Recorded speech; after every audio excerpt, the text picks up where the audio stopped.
En el nombre de Jesús. Gracias, Dios.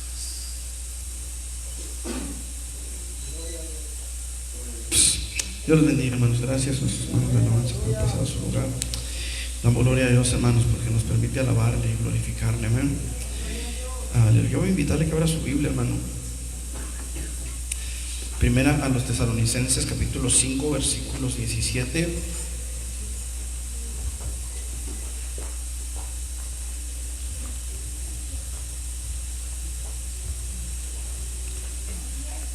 Primera Tesalonicenses 5, 17. Gloria al nombre de Jesús. Bendiga con el mundo cuando lo tengan, hermanos. Dice la palabra del Señor de la siguiente manera: orad sin cesar. Amén. ¿Cómo dice? Orad sin cesar. Aleluya. Padre, en el nombre de Jesús, en esta tarde, Señor, venimos delante de tu presencia para suplicarte que seas tú, Señor, hablando en nuestras vidas, hablando en nuestros corazones, llenando nuestras vidas de ti, Señor. Padre, yo me declaro incompetente, Señor. Necesito que sea tu Espíritu Santo el que venga a tomar este lugar, Señor. Mis hermanos, Dios, han venido, todos hemos venido, Señor, a escuchar tu palabra, a escuchar tu voz, hablando a nuestras vidas, Padre. Háblanos, te lo ruego, en el nombre de Cristo Jesús.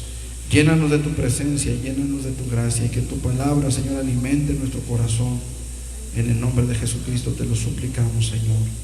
Gracias. Amén. Amén. Pueden sentarse, mis hermanos, los que están de pie. Gloria al nombre de Jesucristo.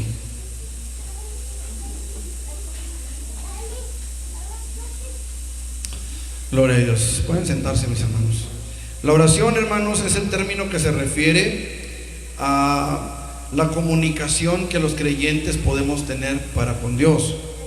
No es lo mismo orar que rezar. ¿Sí sabe usted eso?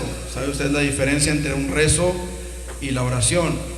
El rezo es algo que se hace de memoria, es algo que alguien nos enseñó a hacer, es algo que alguien en su corazón o en su imaginación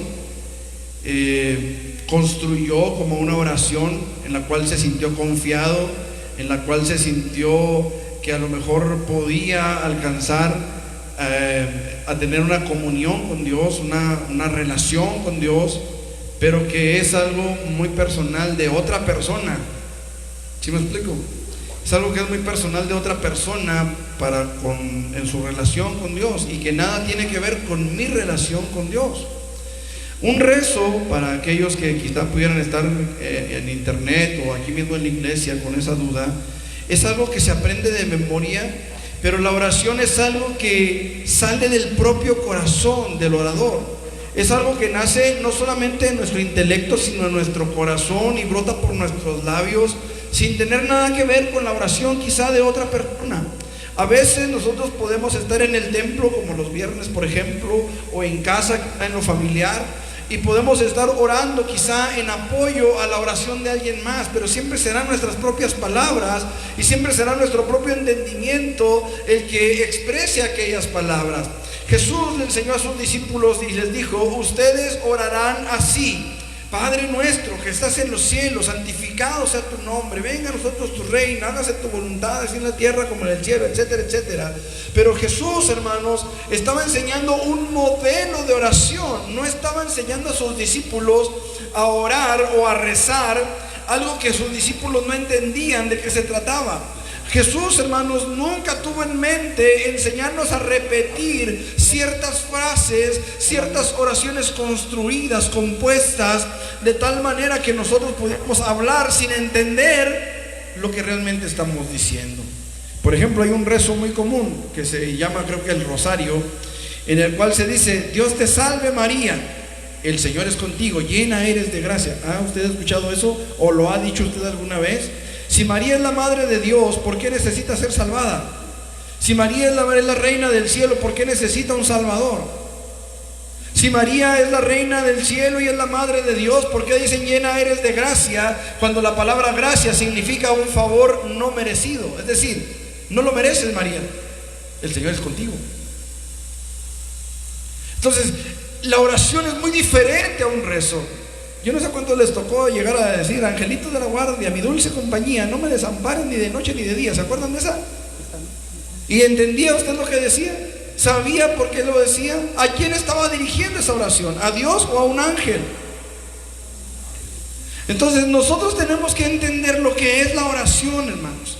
La oración es el puente que Dios ha abierto, la línea que Dios ha abierto entre el hombre y Él para tener comunicación con nosotros. Nosotros hablamos a Dios a través de la oración y Dios nos responde a través de su palabra. El diálogo, hermano, es la base de la oración. El diálogo, hermano, no el monólogo, sino el diálogo. El poder hablar con Dios, el poder decirle a Dios lo que hay en mi corazón, lo que hay en mi alma, lo que hay en mi ser. Esa carga que vengo cargando, ese problema que vengo arrastrando, esa necesidad que hay en mi alma, ese dolor que hay en mi corazón, pero también esa alegría, ese gozo, esa palabra de alabanza que tengo para mi Dios. Es algo que yo puedo hacer a través de la oración. No, nada que ver con un rezo. Nada que ver con un rezo que no tiene nada que ver con mi persona. ¿Me explico? Cuando usted rezaba el Ave María o el Yo Pecador o el Credo, era algo que alguien más le había enseñado y que a lo mejor estaba en el corazón de alguien más, pero no en el suyo. Cuando yo vengo delante de Dios en oración, hermanos, lo he dicho en algunas ocasiones, es abrirte de capa y decirle al Señor: Señor, esto traigo. Señor, esto soy. Señor, así me siento.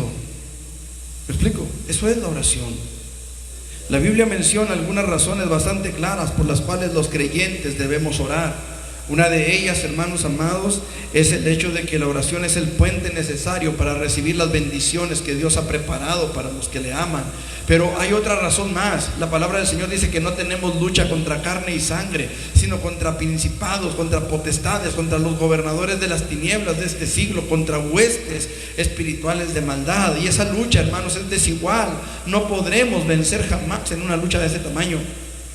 ¿Sabe usted cuántos demonios rondan al ser humano? La palabra de Dios habla, hermanos, de que Satanás arrastró a la tercera parte de los ángeles de Dios con él. Así que nunca podremos hacerle frente solos, hermanos, a un gobernador de las tinieblas, a una hueste espiritual de maldad. Una hueste es un ejército. Así que necesitamos la oración para fortalecer nuestra fe, para fortalecer nuestras vidas. Estamos en el mundo, pero no somos del mundo. Y porque no somos del mundo, el diablo ataca a través del mundo. El diablo usa el mundo, hermano, para arrastrar al creyente. El diablo usa al mundo, hermano, para que el creyente vuelva a ser esclavizado por los deseos de este mundo, de esta tierra. Muchos son los pasajes bíblicos que ilustran este principio, hermanos, de que Dios quiere bendecir al creyente y es necesario que oremos para recibir esa bendición. Viene a mi mente Daniel. ¿Se acuerda de Daniel? La Biblia dice que Daniel entró en un ayuno y en una oración por 21 días, hermanos. Y el ángel llega donde está Daniel después de 21 días de oración y ayuno. Y el ángel le dijo a Daniel: Daniel, tú eres muy amado. Y desde el primer día que dispusiste tu corazón a entender, fue enviada respuesta. Pero se me opuso el príncipe de Persia. Y cuando habla de príncipe, hermano, no está hablando de un príncipe hijo de un rey. Está hablando de un espíritu, el principal de ese lugar, de esa zona, de esa tierra. Muchos son los pasajes que ilustran el principio, hermanos, de que Dios quiere bendecir a su pueblo. Jesús mismo dijo: pedid y se os dará, buscad y hallaréis, llamad y se os abrirá. Porque todo aquel que pide recibe, y el que busca halla, y al que llama se le abrirá, dice la palabra del Señor. Ahora, es necesario, hermano, que nosotros entendamos que hay varios tipos de oración. Y entre los varios tipos de oración hay uno que abarca a todos los demás, y es la oración eficaz. Usted puede hacer muchas oraciones, usted puede hacer muchos rezos, pero solo hay uno que es eficaz. Y nosotros necesitamos ser adiestrados, hermanos. Y el adiestramiento viene con la práctica. Por ejemplo, Ebed, tú trabajas con armas y estás adiestrado en el uso de las armas. O sea, no llegaste ahí: ay, yo sé pistolear, ¿verdad? Tuviste que pasar por un entrenamiento. Igualmente los soldados, los policías y todos aquellos que practican o que están instruidos en las armas, tuvieron que pasar por un proceso. Ese proceso, hermano, viene de un ejercitar diario. Nosotros como cristianos, hermano, necesitamos ejercitar diario la oración para que nuestra oración sea eficaz, ¿sí? Ahora, muchos de nosotros hemos hecho oraciones que no han recibido respuesta. Y la palabra del Señor dice: la oración eficaz del justo puede mucho. Hemos hecho oraciones que no han recibido respuesta, oraciones que podríamos decir sin temor a equivocarnos: sentí que no llegó ni al techo. Sentimos que hablamos al aire, como que nadie nos oye, como que nadie nos escucha. Ahora, eso es algo, hermanos, que a veces pasa en la vida de cualquiera. Pero se pone más grave la cosa cuando tenemos la necesidad encima. ¿No es cierto?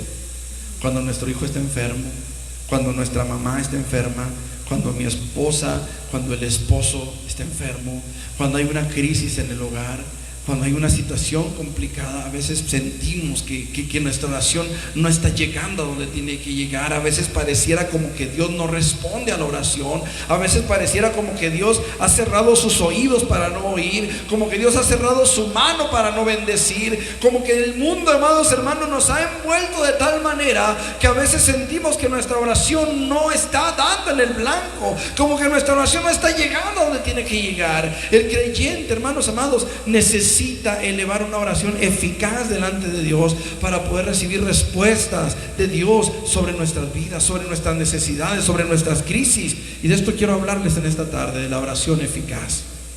Y quiero que veamos la manera en que podemos elevar una oración que verdaderamente sea eficaz, hermanos. La palabra del Señor nos enseña que para que nuestra oración sea eficaz es necesario, escuche, que haya una fe genuina en nuestra oración. Marcos capítulo 11, versículo 24. Marcos 11, 24. Dice la palabra del Señor de la siguiente manera: por tanto os digo que todo lo que pidiereis orando, ¿qué dice? ¿Nos agarré fuera de base o qué onda? 11, 24. Por tanto, dice nuevamente, os digo que todo lo que pidiereis orando, ¿qué dice? Hermanos, hay una ilustración, no sé si ya se las he contado aquí, pero dicen que había una viejita que vivía a un lado de un lago, frente a un lago, y del otro lado, precisamente enfrente de ella, había un pueblo. Y cada vez que la mujer tenía que cruzar al otro lado por víveres, por medicamentos, a lo que tuviera que ir, tenía que rodear el lago, y era un lago muy grande. Y un día esta mujer recordó que la Biblia dice que todo lo que pidiéramos orando nos vendría. Incluso aquí estaba. Y esta mujer cerró sus ojos y dijo: en el nombre de Jesús. La Biblia dice que si yo le digo a los montes que se trasladen, se van a trasladar, y le ordeno a ese monte que venga y se ponga y me sirva como puente. Y abre un ojo y dice: ya sabía que no iba a pasar nada. Pregunto, ¿recibió conforme a su fe?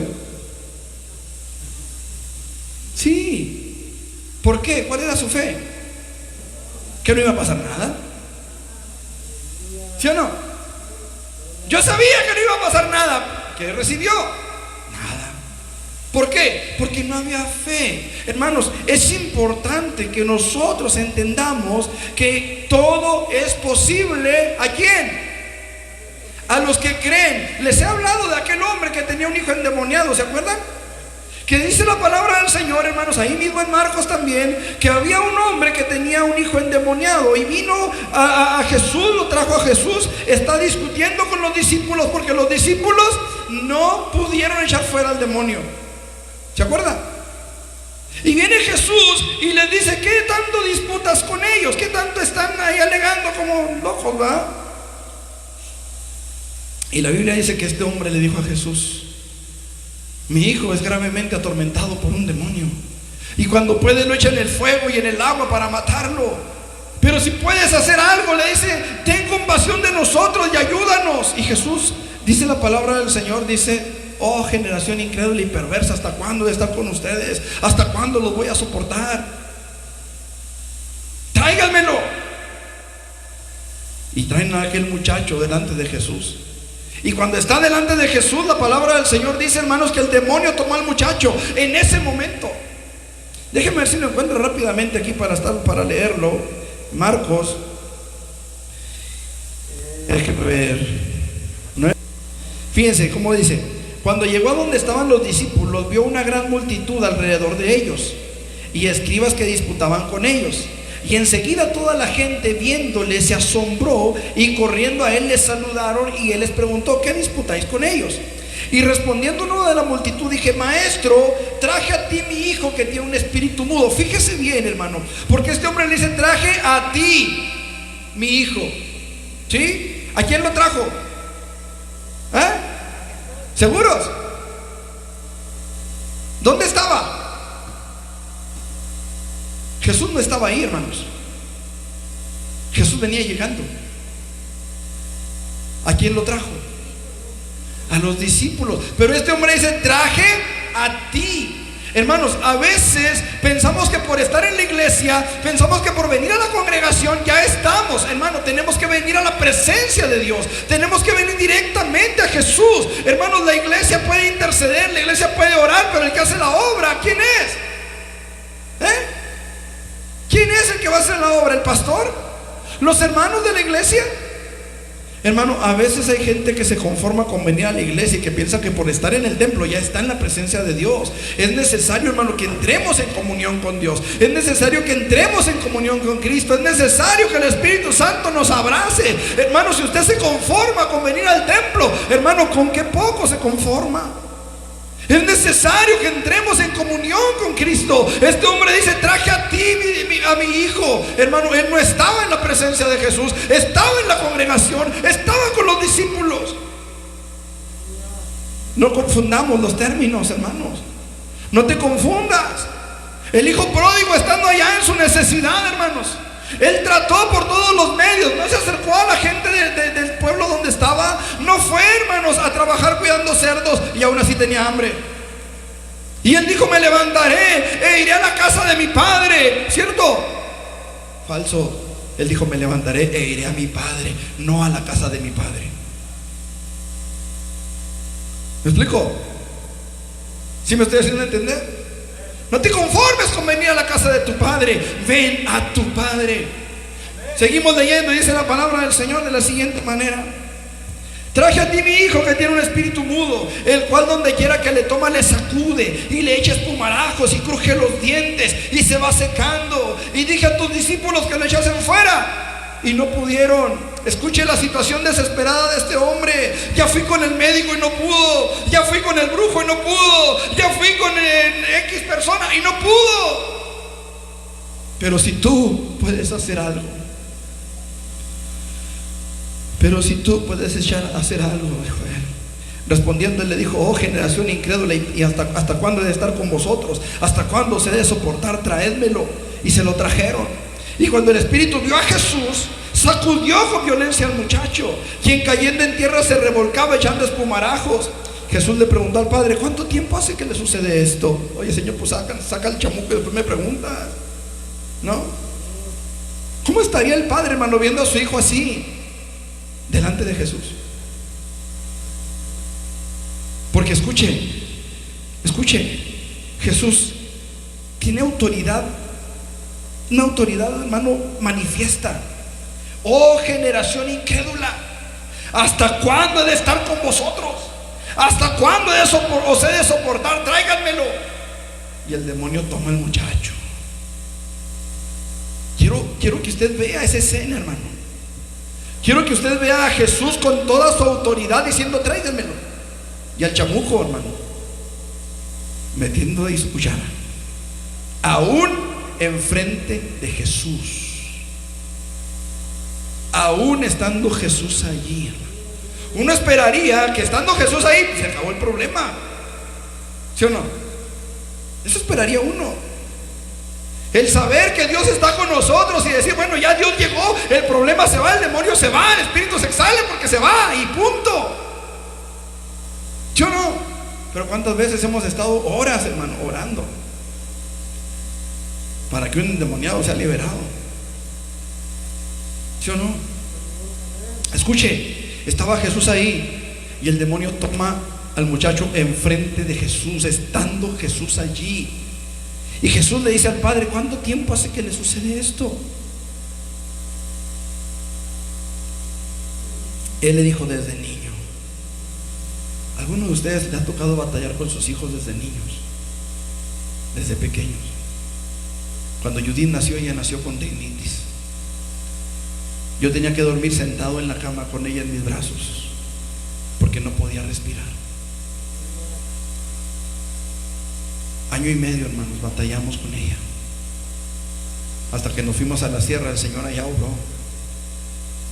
pero yo tenía que dormir, hermano, recargado en la cabecera de mi cama, que no es nada cómoda para estar recargado en ella. Y así tenía yo que dormir, hermano, con mi hija en mis brazos, ella en posición vertical, porque no la podíamos acostar. Su rinitis no le permitía respirar.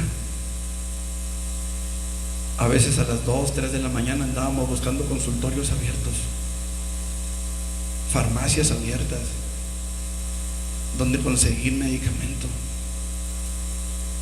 Año y medio, hermanos. Y orábamos, y clamábamos, y gemíamos delante de Dios.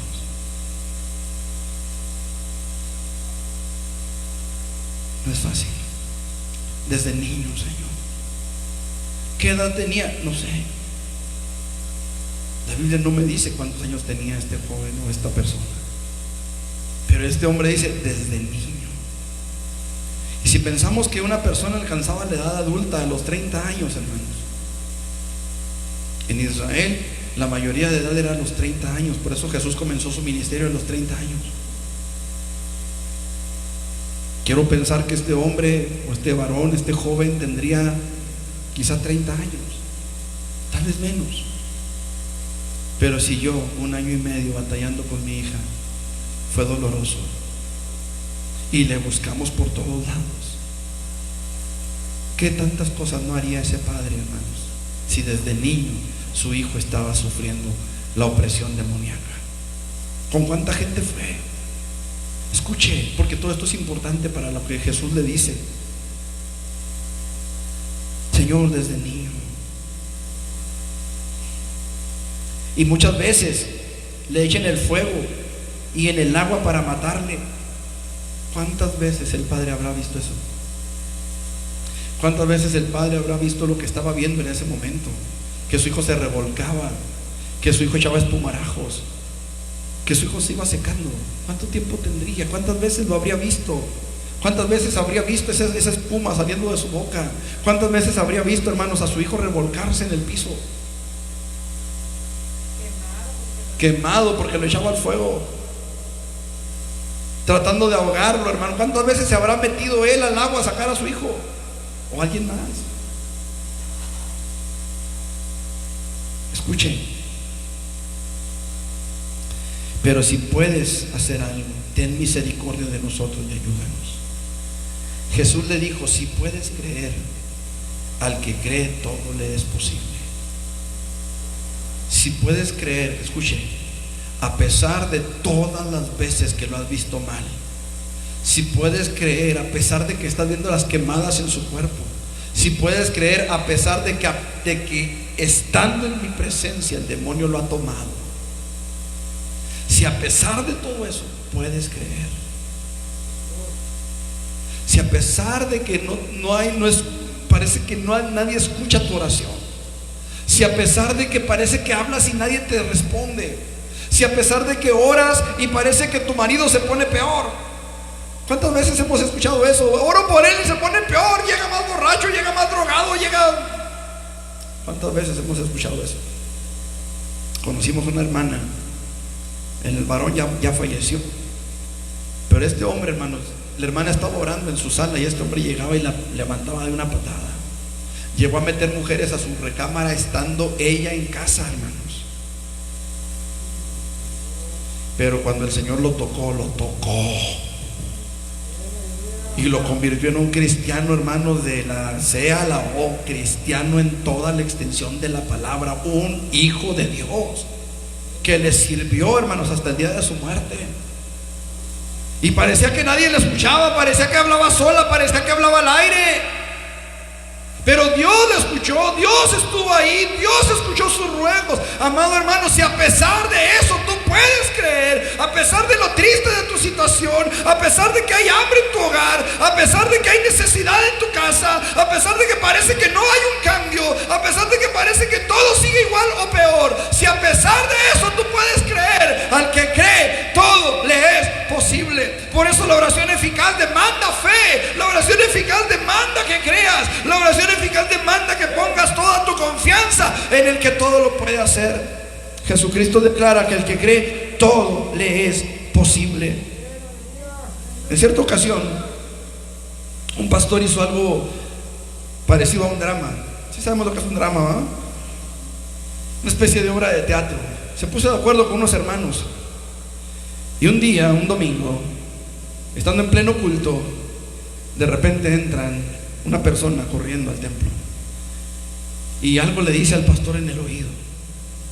Y el pastor dice: hermanos, me acaban de anunciar que el hermano fulano de tal ha fallecido y en este momento traen el cuerpo para tener aquí un servicio, hermanos, pues vamos a recibir el cuerpo, que no sé qué. Y de repente entra un ataúd, hermanos, y el hermano hace una oración y en el nombre de Jesús levántate, que se levante el muerto, hermanos. Hermanos, casi la mitad de la iglesia salió corriendo. Tuvieron que regresar. Es más, hermanos, muchos ya no volvieron a la iglesia. ¿Sabe qué pasó, hermanos? Les dijo el pastor: hermanos, por eso no hay milagros, porque no hay fe. Ya después tuvieron que explicarles que era un drama, ¿verdad? Que era una ilustración. Después en otra iglesia, no me acuerdo si después o antes de eso, el pastor le dijo a la iglesia: hermanos, en esta iglesia no hay milagros porque no hay fe. Y los hermanos obviamente se molestaron: pues ¿cómo que no hay fe, hermano? Que no sé qué. Hermanos, les dijo el pastor: ¿cuánto tiempo tenemos orando por lluvia? Pues como 6 meses. ¿Y los paraguas? ¿Dónde están los paraguas? ¿Quién cree que va a llover? ¿Quién cree que Dios puede responder con agua? ¿Sí me explico? Qué importante es, hermanos, que nosotros que decimos que creemos, verdaderamente creamos. El día viernes, antier, hicimos una ilustración con nuestro hermano Melquiades. Fácil otra vez, hermano. Fácil, con confianza, sin vergüenza. Y quiero que usted lo vea, hermano. Ya lo hicimos en Urbi una vez. Pero a veces venimos con Dios, hermanos, y le decimos: Señor, aquí está mi problema, Dios, trabaja con él. Pero Señor, aquí está mi problema, Señor. Aquí está, Señor, ayúdame, Dios, glorifícate, Señor, ayúdame. ¿Sabe qué, hermano? Suélteselo. Créale a Dios. Gracias, mi hermano. Créale. Crea que Dios tiene el poder para hacerlo. Déjele sus cargas a Él, hermano. Él no se va a doblar con tus cargas.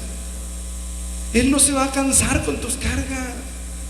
Él es todopoderoso para hacer lo que tú necesitas que Él haga. Pero tienes que confiar en Él. Tienes que creerle a Él. ¿Me estoy explicando, hermano? Mire, hermano, a veces pensamos que Dios se va a fracturar la espalda si le soltamos nuestras cargas. No, hermano. Él es poderoso para llevar tus cargas. Él es poderoso para responder en tu necesidad. Él es poderoso para sacarte adelante a ti, a tu familia, en tu trabajo y todo lo que tiene que ver contigo. Él está ahí, es poderoso para hacerlo. Él es el Shaddai, el todo suficiente para las necesidades de su pueblo. Tú no necesitas preocuparte por Él. Él está ahí para ayudarte, Él está ahí para socorrerte. Pero tienes que poner tu fe en Él. No en el pastor, no en la iglesia. Hermano, tuvimos el testimonio de una pastora. Esta hermana, cuando vino Gigi Ávila, creo que ya se los he platicado, aquí a una campaña aquí en el estadio, en el gimnasio que está aquí en la universidad, ¿no? Que tiene el techo así medio raro, Bernardo Aguirre. Estuvo ahí Gigi Ávila, hermanos, y esta hermana andaba enferma de la garganta. Andaba bastante enferma y el virus no cedía. Antibióticos y el virus no cedía. Y vino Gigi Ávila, hermanos, y todo lo que duró la campaña, la hermana estuvo yendo a que orara Gigi Ávila por ella. Incluso la metían allá donde estaba el hermano orando aparte, para que el hermano orara por ella. Y no sanaba, y no sanaba, y no sanaba, y no sanaba. Y el último día de la campaña que estuvo Gigi Ávila, el hermano le dijo a la hermana: hermana, el Señor ya me dijo por qué usted no sana. Y este hermano nos lo testificó la misma hermana, la pastora. Dios ya me dijo, hermana, ¿por qué usted no ha sanado? ¿Por qué, hermano? Porque usted puso su confianza en mí y no en él. Dios puede usar a cualquiera para hacer un milagro, hermano. Pero siempre y cuando tu fe esté en él y no en el cualquiera. ¿Me expliqué? Nuestra fe, hermano, para que nuestra oración sea una oración eficaz, tiene que estar puesta en él. Escuche, hermano, este hombre trajo a su hijo. ¿A quién lo trajo? A los discípulos. Traje a ti, mi hijo, le dijo a Jesús. Y le dije a tus discípulos, hermano, si vienes a Jesús, dile a Jesús. Si vienes a los discípulos, Dios que te acompañe, Dios que te bendiga. Pero si vienes a Jesús, dile a Jesús. Dilo a él. Hay una alabanza antigua que dice: dilo a Cristo. Si te sientes triste y abatido, dilo a Cristo. Dilo a Cristo. Dilo tan solo a él. ¿Se acuerda de esa alabanza, hermano? Entonces, hermano, nuestra fe, toda nuestra confianza tiene que estar puesta en Jesús. Esa es la oración eficaz. Esa es la oración que va a dar fruto. ¿Cuándo? En su momento. ¿Cuánto tiempo vas a tardar orando? Yo no lo sé, hermano. Yo no lo sé. Yo quisiera poderte decir, como en mi caso, vas a durar 1 año y medio. Pero yo no te lo puedo asegurar. Hay oraciones que Dios las responde inmediatamente. Dice la palabra del Señor que había un hombre que tenía un hijo enfermo. Y Dios le dijo: se ha hecho conforme a tu fe. Y este hombre se va, y cuando va llegando a su casa salen sus siervos a recibirlo y dicen: tu hijo está sano. ¿Y a qué hora fue sanado? Como a las 7 le dijeron, no sé si de la tarde o de la mañana. Y este hombre entendió. Esa hora fue cuando estuve con Jesús, y Jesús me dijo: se ha hecho conforme a tu fe. Por esta palabra, ve, tu hijo vive. Inmediatamente. Y a veces nosotros quisiéramos que inmediatamente el Señor obrara en nuestras vidas, pero tenemos que entender que a veces hay un proceso, y en ese proceso Dios nos quiere mostrar su gloria. En ese proceso Dios quiere tratar con nosotros algún aspecto de nuestras vidas. Algunas veces Dios permite que seamos probados. No nos abandona jamás, pero permite que seamos probados. No dejes de poner tu confianza en donde debes de ponerla, a pesar de lo que venga. Decía este hombre, está viendo a ese muchacho, a ese hombre, a ese varón, yo no sé qué edad tendría, revolcándose a los pies de Jesucristo. Y aún así, este hombre dijo: Señor, creo, ayuda a mi incredulidad. Creo, pero tengo dudas. Creo, pero a veces la duda me gana, a veces mi mente me traiciona, a veces los pensamientos llegan, la emoción me invade, Señor, y me gana, no sé, las lágrimas, hermanos, cuando yo veía a mi hijo cómo estaba, hermano, a mi hija en su momento, a veces la duda nos llega. Hermanos, si usted lee el Evangelio de Marcos, la palabra del Señor nos habla, hermanos, de que vinieron los suyos, dice la palabra, vinieron, Jesús estaba dando la palabra en una casa, hermanos, y afuera se quedaron María y sus hermanos, los hermanos de Jesús. Y dice la palabra, vinieron a llevárselo porque decían: está fuera de sí. Se lo traduzco, ellos decían que estaba loco. Está fuera de sí. ¿Quiénes eran? María y los hermanos de Jesús. Oiga, hermano, ¿quién mejor que María para saber de dónde venía Jesús. Y la palabra del Señor dice que vinieron para llevárselo, porque decían: se ha vuelto loco. La propia María, hermano. Yo no sé si por las presiones familiares, yo no sé si por la presión de los vecinos, yo no sé si por lo que se decía de Jesús, yo no sé. Pero la propia María tuvo dudas, aún sabiendo de dónde había venido Jesús, cómo había llegado al mundo. ¿Cuánto más nosotros? A veces podemos llegar a albergar una duda, hermano. Échala fuera. Que tu confianza no decaiga, que tu fe no decaiga, que tu fe siempre esté sólida, firme, puesta donde tiene que estar, puestos los ojos en Jesús, el autor y consumador de la fe.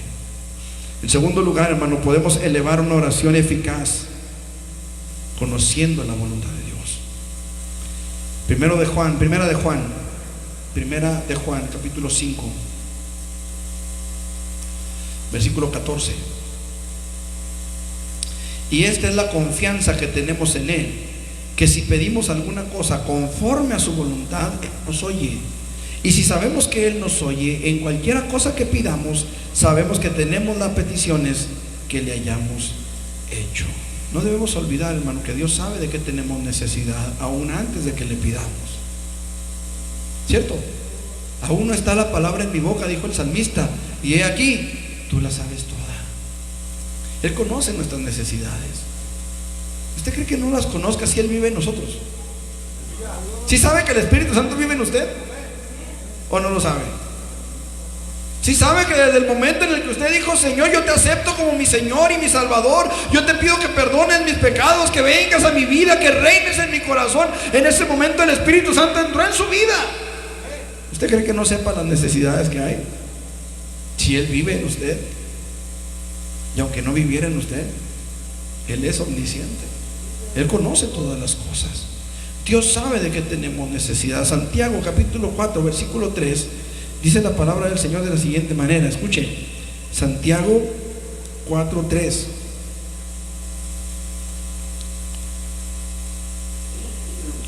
Dice la palabra del Señor: pedís y no recibís y no recibís, dice, porque pedís mal para gastar en vuestros deleites. Hermano, Dios sabe de qué tenemos necesidad, pero a veces no recibimos porque pedimos mal, no conforme a la voluntad de Dios, no conforme a su propósito para nuestras vidas. Mucha gente, hermano, sueña con volar como las aves, pero no fuimos diseñados para volar como las aves. Yo una vez volé, hermano, y aterricé como sapo. A veces hay quienes quieren volar como Superman y aterrizamos como sapo. Brinqué, no me acuerdo cómo estuvo la cosa. El caso es que iba corriendo y de repente una piedrita me hizo brincar y caí, pero como sapo. Sucede. Si Dios quisiera que nosotros voláramos, nos habría dado alas, ¿verdad? O nos habría dado dinero para el avión, una de dos. O nos daría para el avión, una de dos.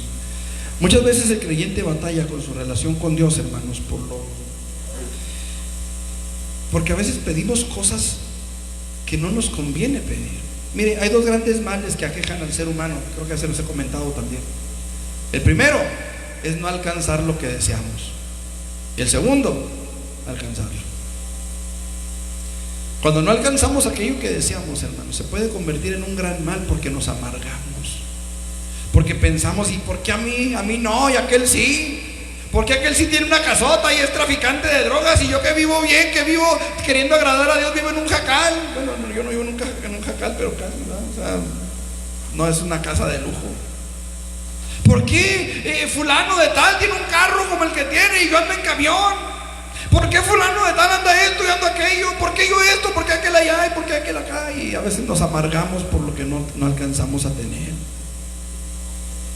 Pero el otro gran mal es alcanzarlo. Cuando logras tener ese carrazo que querías y de repente vas y chocas porque no tuviste el cuidado de ese vehículo. Un compañero de trabajo en cierta ocasión vendió un carro, vendió ¿cómo se llama eso del caballito? Un Mustang, un Mustang 2000 y fracciones de carro,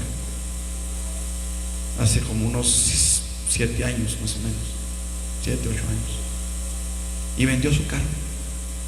Pues no pasaron 15 días, hermanos, cuando el carro estaba, bueno, para John, que es mucho decir, estaba hecho garras el carro. Y el muchacho que lo compró, andaba triste, andaba agüitado, porque pues le costó su dinerito, pues un carro más o menos, lo acababan de traer de Estados Unidos, no tenía ni una semana que lo habían traído de Estados Unidos el carro ese. Bonito estaba el carro, lo hizo garras en menos de 15 días. Y le dice, mi compañero de trabajo le dijo al muchacho, no, es que esos carros son unos carrazos, dijo, pero son para gente, son para gente, no para animales, le dijo. Así le dijo él, pues yo nomás le repito lo que él dijo. Ese es el segundo gran mal, hermanos, alcanzar lo que queremos y no tener la sabiduría para manejarlo. ¿Ha oído usted ese dicho que dice, el que nada tiene y llega a tener, loco se quiere volver? ¿Sí lo ha escuchado? Ahora imagínese el que nada tiene y llega a tener y todo lo llega a perder.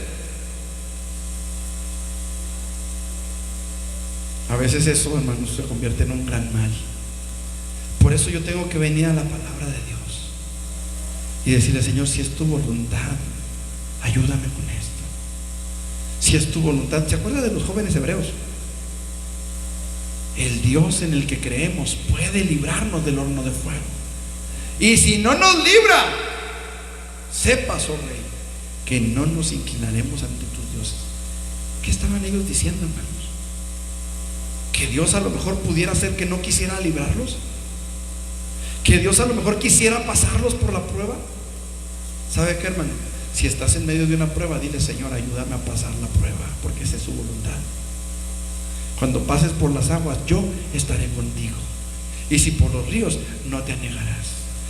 Cuando pases por el fuego, no te quemarás, ni la llama arderá en ti, pero vas a pasar. ¿Sí estamos entendiendo, hermano? Señor, si tú me tienes en esta prueba, Señor, ayúdame a pasar. Pero si no es de parte tuya, Señor, dame la victoria en esta batalla, dame la victoria en esta lucha. Aprendamos a pedir conforme a la voluntad de Dios, aprendamos a someternos a su voluntad. Yo les he testificado, hermanos, y quizás hasta el cansancio, yo tuve que decirle a Dios, Señor, ahí está mi hijo. Y el Señor obró. El Señor se glorificó en la vida de mi hijo. Pero yo le tuve que decir, Señor, ahí está.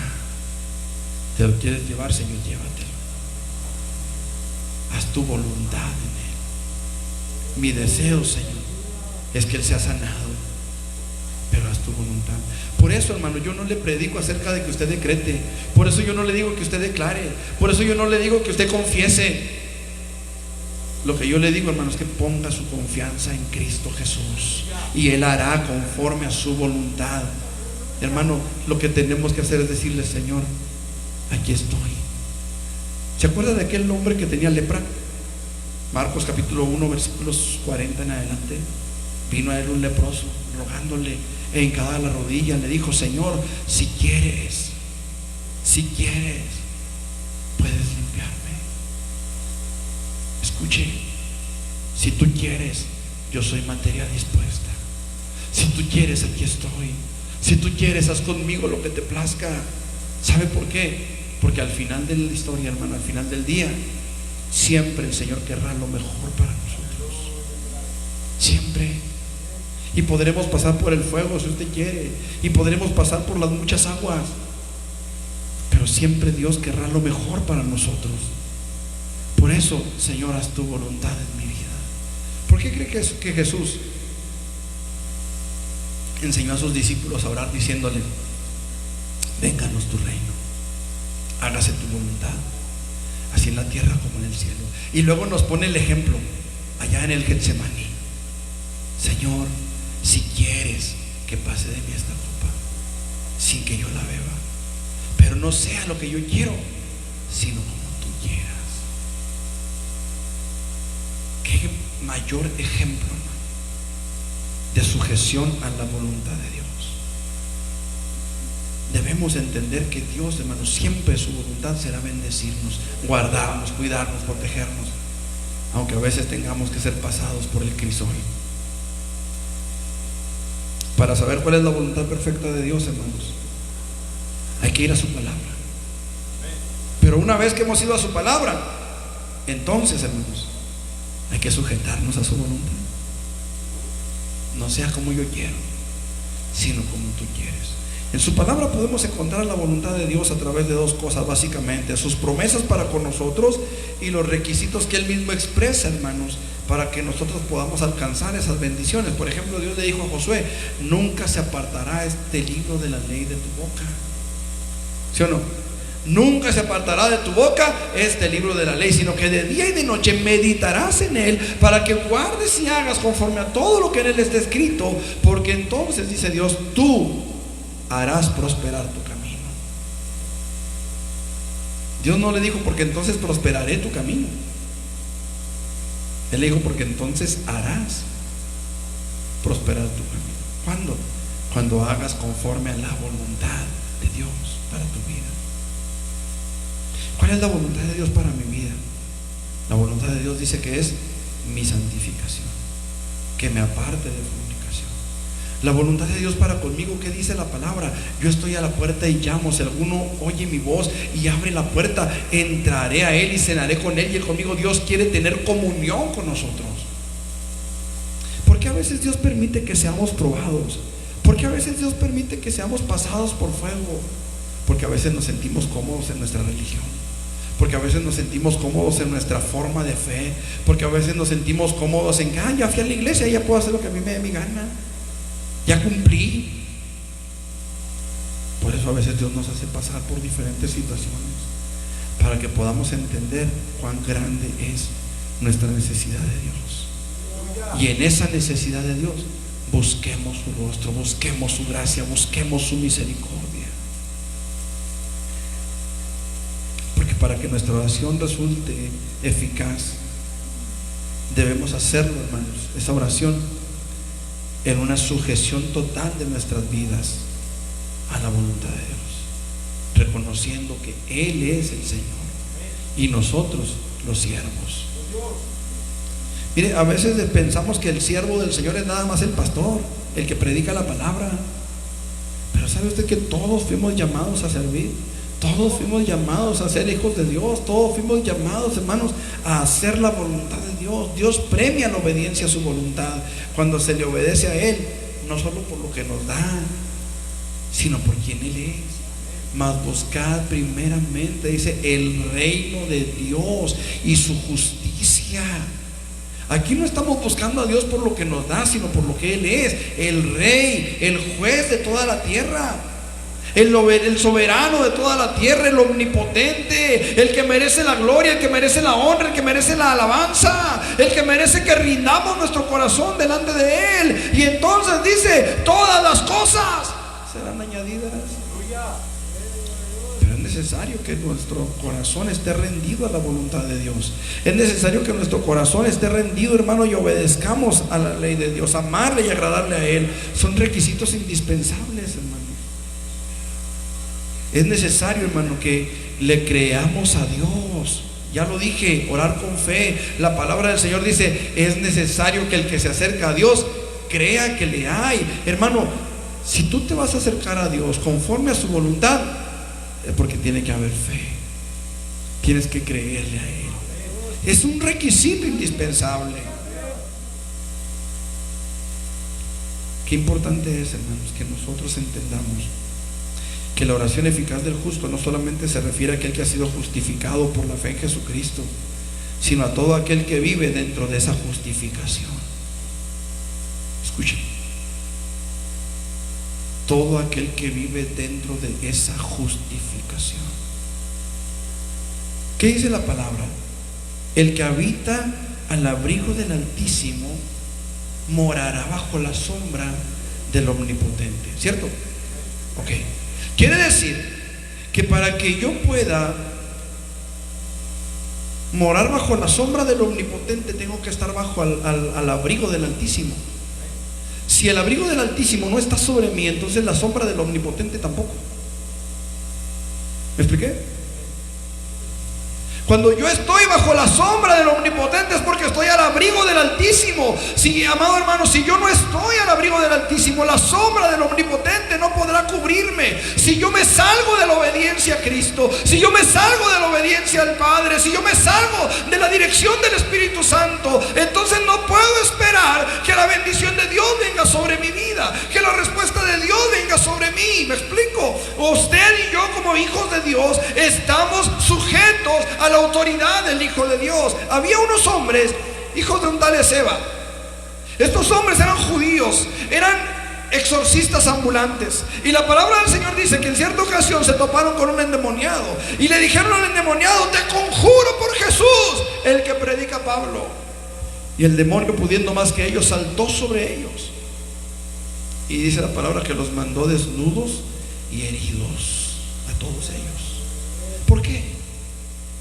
¿Qué no conjuraron en el nombre de Jesús? ¿Qué no hablaron en el nombre de Jesús? ¿No reprendieron al demonio en el nombre de Jesús?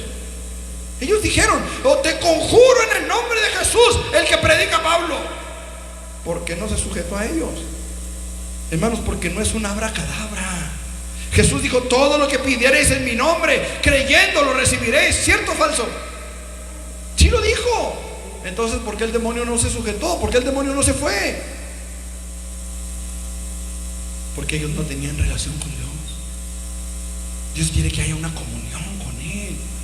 Hermano, tú quieres que tu oración sea respondida, ten comunión con tu Padre. Ten comunión con Él. Vive bajo su gracia. Vive en sujeción a su palabra. Estos hombres fueron avergonzados, hermano. Cuando dice que fueron heridos, que el demonio los mandó desnudos y heridos, está hablando en un doble sentido, hermano. Tanto fueron golpeados, como sus ropas fueron hechas pedazos, como además fueron heridos en su ego. Y fueron descubiertos que no tenían comunión con Dios, desnudos y heridos. ¿Me expliqué? Esto es importante de entender, hermanos. Estos hombres vinieron y se pararon frente al hombre, ¿verdad? Junto al endemoniado, con aquella autoridad, con aquella seguridad que les daba el haber oído el nombre de Jesús, el haber estado en una iglesia, el haber estado en una congregación, el haber estado aguantando al pastor una hora, grite y grite. Y se pararon enfrente del endemoniado, con aquella certeza, con aquella seguridad, con aquella fe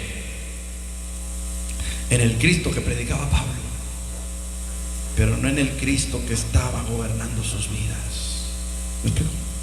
¿Por qué? Porque ese Cristo no estaba ahí. No había un Cristo gobernando sus vidas.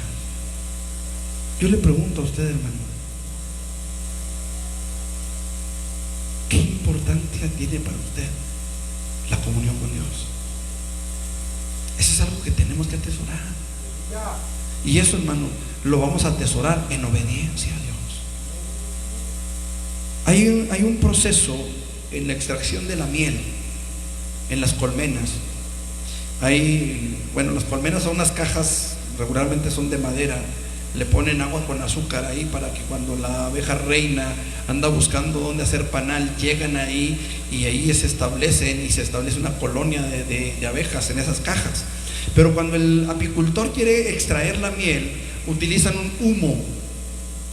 Ponen en una especie de jarra, echan carbón o echan alguna sustancia química para producir humo y lo meten a la colmena para que las abejas salgan de la colmena, y entonces el apicultor puede sacar los panales de miel y luego vuelve a retirar el humo para que las abejas vuelvan otra vez a hacer panal otra vez ahí, vuelvan a hacer la colonia otra vez ahí. Y cuando nosotros no vivimos en obediencia al Espíritu Santo, hermano, haga de cuenta que le estamos poniendo el humo a las abejas. Estoy haciendo entender. Es necesario que vivamos en obediencia para que el Espíritu Santo esté ahí. Yo le pregunto, hermano, ¿alguna vez lo han invitado a usted a una fiesta donde nadie lo quiere realmente? Nunca le ha tocado ser el invitado incómodo. Que la fiesta empieza cuando usted se va. ¿No le ha tocado? Yo escuché a un pastor que lo invitaron a una boda y él iba a casar a la pareja. Total, casó a la pareja y sí, la boda fue en un salón. Casó a la pareja el hermano y lo invitaron a pasar a la mesa, a comer, a que se quedara la cena. Allá nos sentaron en un rincón, hermano, allá donde nadie lo viera. Allá estaba él solo, con su familia, por supuesto, pero allá ellos allá aparte, allá en un rincón, hermanos. Y todo pues muy bien, ¿verdad? La cena, todos cenaron, etcétera. Y fue el hermano dijo, no, pues nos sentimos incómodos porque pues nadie platicaba con nosotros y todos allá platicando por su lado, Pues total, hermano, que ya nos vamos, hermano, Dios les bendiga, muchas gracias a los papás del novio. Muchas gracias por invitarnos, etcétera, etcétera. Nos fuimos, hermano. Todavía no acabamos de salir del salón, dice, cuando empezó la música, todo lo que daba, y se empezó el bailón, todo lo que daba. Nosotros éramos los invitados incómodos, dice el pastor. Yo no sé cuántos de nosotros, hermanos, ha tocado tener al Espíritu Santo como el invitado incómodo. ¿Cuántas veces, hermano, habremos tenido al Espíritu Santo como el invitado incómodo, esperando a ver a qué hora se va para que comience la pachanga en nuestra propia vida, en nuestro propio corazón? Fíjense lo que dice el Salmo 66, 18, hermano. Salmo 66, 18.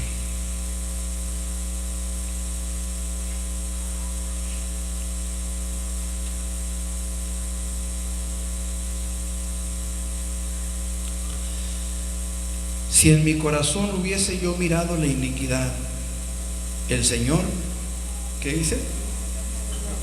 Escuche, si en mi corazón hubiera yo, ¿qué dice? Mirado, escuche, mirado a la iniquidad.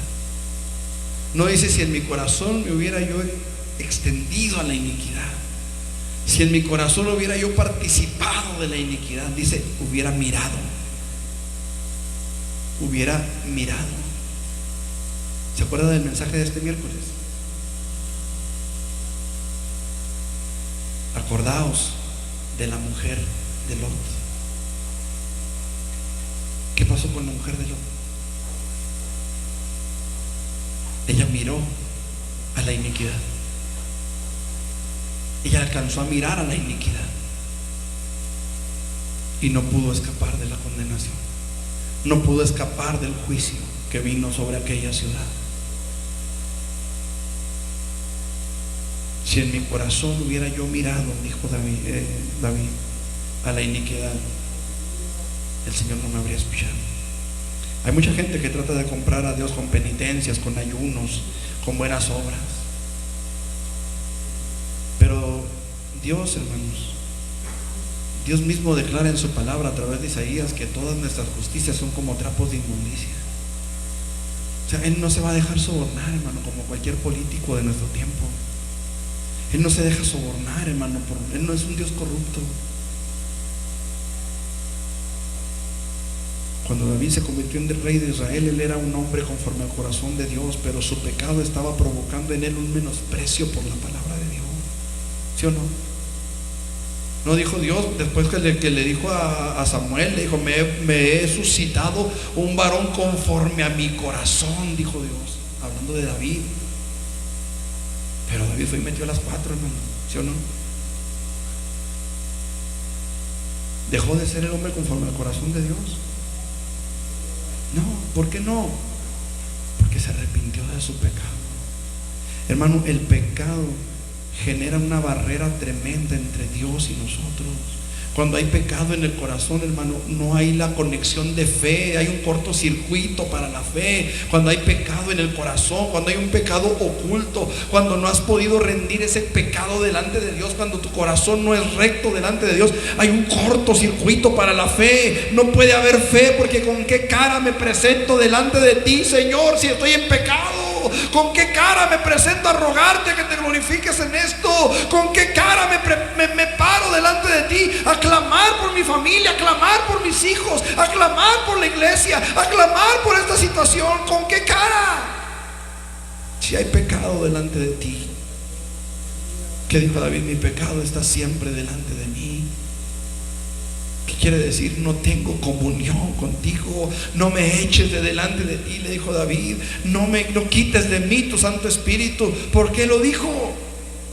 Porque estaba sintiendo la soledad que el pecado le estaba trayendo en su espíritu en relación con Dios. ¿Sí me estoy haciendo entender, hermanos? Tenemos que vivir en esa sujeción a Dios. ¿Cuál es la voluntad de Dios? Mi santificación, que me aparte de fornicación. Entonces quiere decir que si yo vivo en fornicación, que si yo vivo en pecado, hay un cortocircuito. El puente está quebrado, el puente está caído. Por eso, hermano, a veces la oración no es eficaz.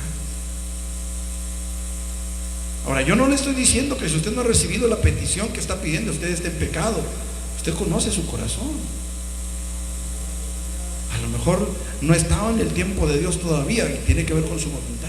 A lo mejor todavía es el propósito de Dios que usted pase todavía por ahí hasta que llegue al lugar donde tiene que llegar, y entonces Dios responderá a su petición.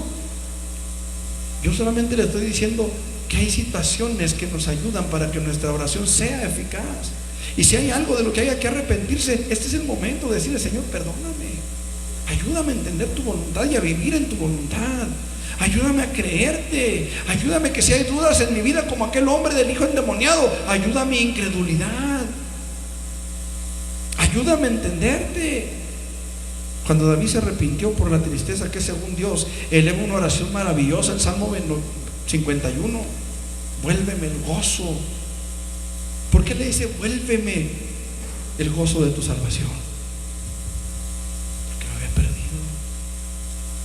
Un corto, el puente se había caído, el cable se había roto, llámelo como quiera. Pero David sabía que por ese pecado no había esa conexión con Dios. Cuando él se arrepiente, hermanos, Dios le restaura. ¿Sabe por qué? Porque hay una promesa de parte de Dios. Segundo de Crónicas, capítulo 7, versículo 14: si humillare mi pueblo. Y escuche, dice mi pueblo, no dice el pueblo de enseguida.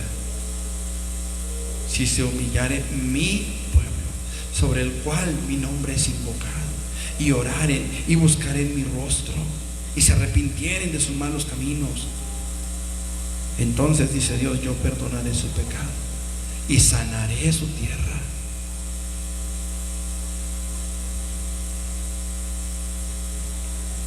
Qué interesante es esto, ¿no? Yo oiré desde los cielos y perdonaré su pecado y sanaré su tierra. ¿Hay alguna necesidad en el interior de su corazón, hermano? ¿Habrá acaso una petición que usted ha expuesto delante de Dios y no ha habido respuesta? Yo lo invito para que meditemos en esta tarde. Y si algo hay de lo que tengamos que arrepentirnos, si algo hay que tengamos que decirle: Señor, aumenta mi fe o dame fe. Si algo hay en cuanto a la voluntad de Dios para conmigo, ayúdame a entender cuál es tu voluntad.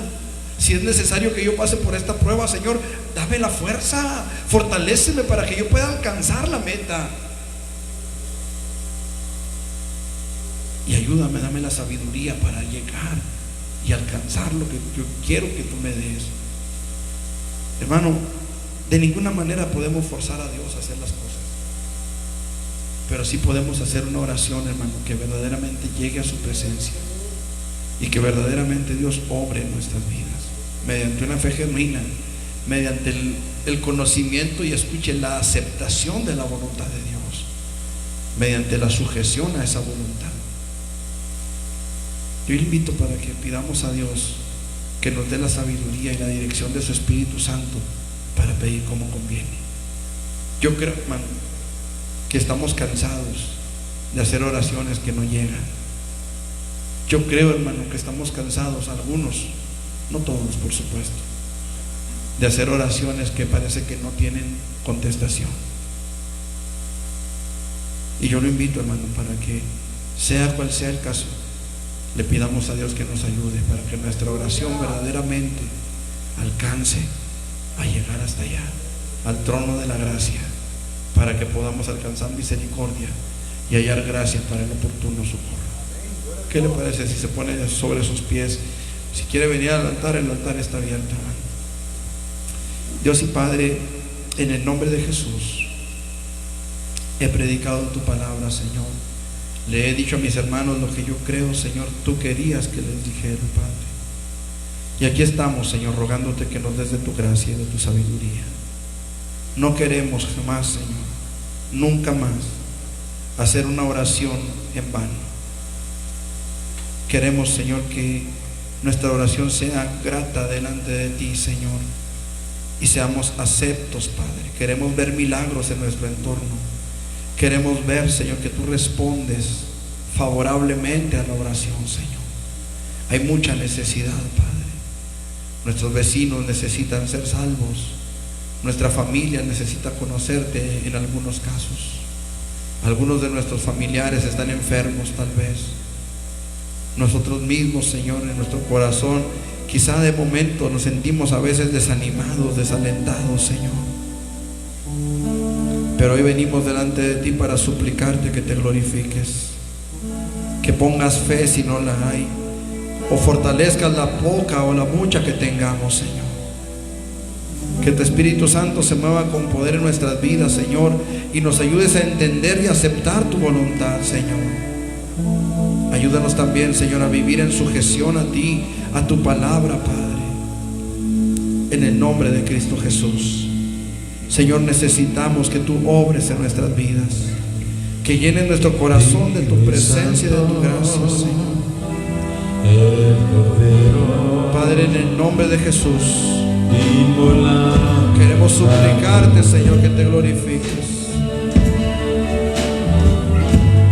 Padre, necesitamos el mover de tu Espíritu Santo en nuestras vidas.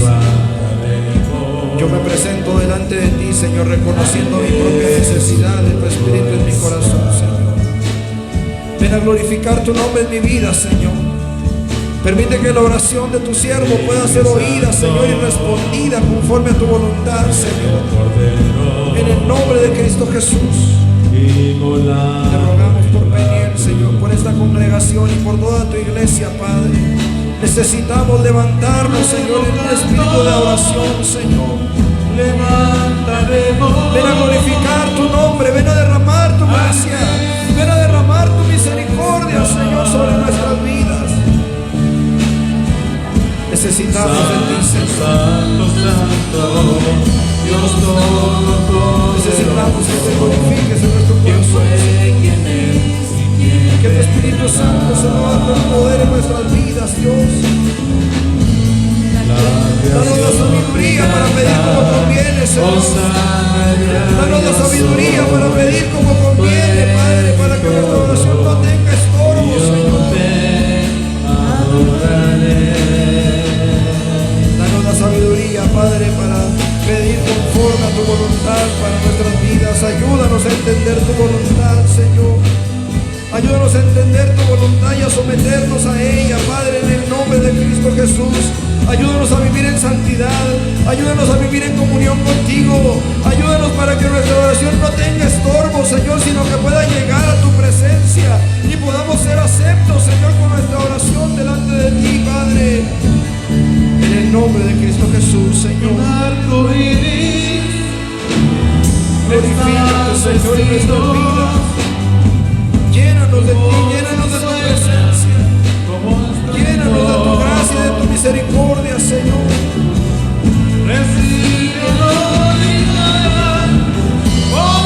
Señor, en el nombre de Jesús.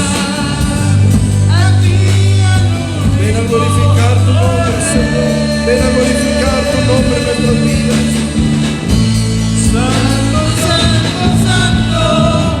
Ven a derramar tu poder sobre tu pueblo. Ayúdanos. Enséñanos a orar, Señor. Enséñanos a orar, Señor. Enséñanos a orar, no solamente a pedir lo que queremos, Señor. No solamente a pedir lo que necesitamos. Enséñanos a orar conforme a tu voluntad. Enséñanos a orar conforme a tu propósito para nuestra vida. Enséñanos a pedir de tal manera, Señor, que nuestra oración pueda tener la respuesta que necesitamos.